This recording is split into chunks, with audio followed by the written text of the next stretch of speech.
Otep à tous, bien-aimés frères et sœurs, je vous ai déjà dit à plusieurs reprises que la démocratie, ce n'est pas notre priorité.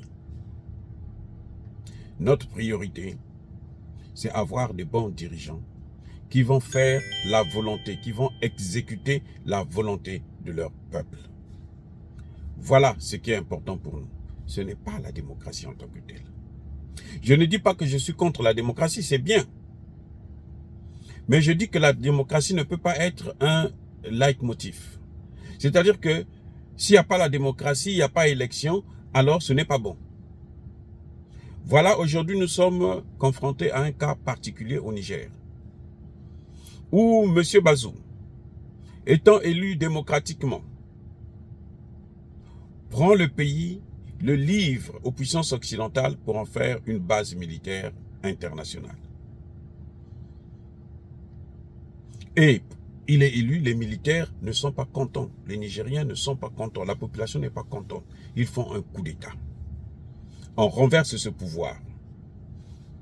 Ceux qui parlent de la démocratie des élections, s'il n'y a pas élection, s'il y a 2 mandats, s'il y a 3 mandats, ils ne devraient pas condamner les putschistes. Et plutôt, ils ne devraient pas supporter les putschistes, ils devraient condamner justement ce coup d'État. Parce qu'un coup d'État, c'est un coup d'État.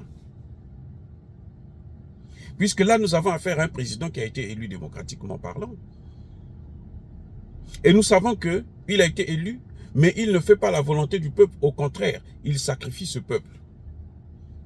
Qu'est-ce qu'il faut faire? Il faut le balayer. Il faut le dégager. Il faut arrêter son mandat. Même à mi-mandat, il faut l'arrêter déjà. Parce qu'un train fou, on l'arrête par la tête. On enlève la tête. Donc, c'est pour ça que j'ai toujours dit, attention avec les concepts. Démocratie, nous parlons de démocratie tout le temps. Nous voulons la démocratie. S'il n'y a pas de démocratie, alors, s'il n'y a pas tant d'élections, alors, non. L'élection n'a jamais développé un pays. La démocratie n'a jamais été développé un pays.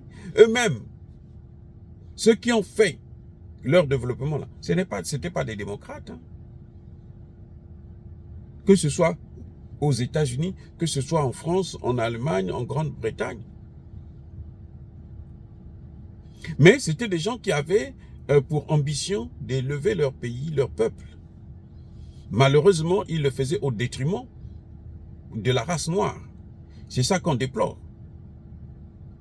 Donc, nous ne pouvons pas suivre leur mode de fonctionnement, leur système de gouvernance.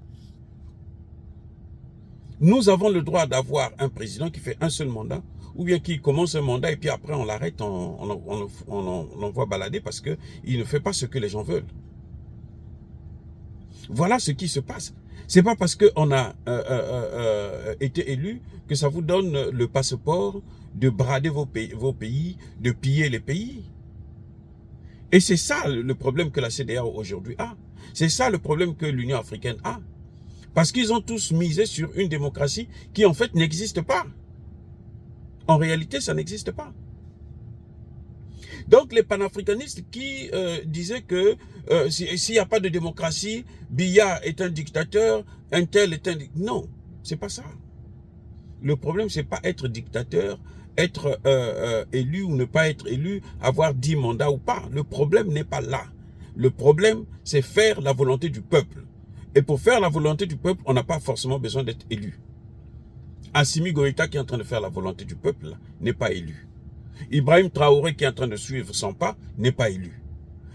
Tchani qui visiblement va aller dans le même sens, il n'est pas élu non plus. Mais regardez ceux qui sont élus.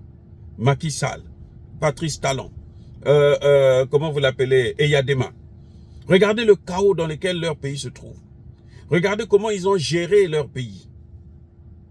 Donc, en fin de compte, le principe pour nous, ce n'est pas la démocratie. La démocratie n'est pas, comment dirais-je, une donnée biblique. Ce n'est pas Dieu qui a dit que tous les pays doivent être démocratiques. Ce n'est pas Dieu qui l'a dit. Les Occidentaux se sont d'abord développés et après, ils ont commencé à pratiquer la démocratie. Parce qu'une démocratie dans la misère, ça ne marche pas. La démocratie, là, elle ne peut pas fonctionner. Elle ne fait pas bon ménage avec la pauvreté. Et la démocratie est aujourd'hui l'instrument fondamental des Occidentaux pour s'ingérer dans nos affaires. Or, nous, pour assurer notre souveraineté, nous n'avons pas besoin d'ingérence. Et c'est pour ça que moi, je reste fidèle à mes positions. Je condamne l'attitude de Bazoum et je soutiens le coup d'état militaire qui a fait partir Bazoum du pouvoir. On attend maintenant qu'eux puissent prendre la direction que nous voulons, que le peuple du Niger veut. Dire cela, c'est inciter à la haine ou à la violence? Non. Yaba colère, veille malin. Encore une fois de plus, bien-aimés frères et sœurs, je persiste et je signe. Soyez bénis, abondamment bénis par le Dieu des Kémites et par nos ancêtres angélisés. Mais que tous ceux qui persécutent le continent africain le pillent et le déstabilisent, qu'ils soient noirs, blancs, chinois, arabes, indiens, qui qu'ils soient maudits, punis, foudroyés, neutralisés, effacés, écrasés par le Dieu des Kémites et par nos ancêtres angélisés. Vive l'Afrique éternelle, j'ai dit et j'assume.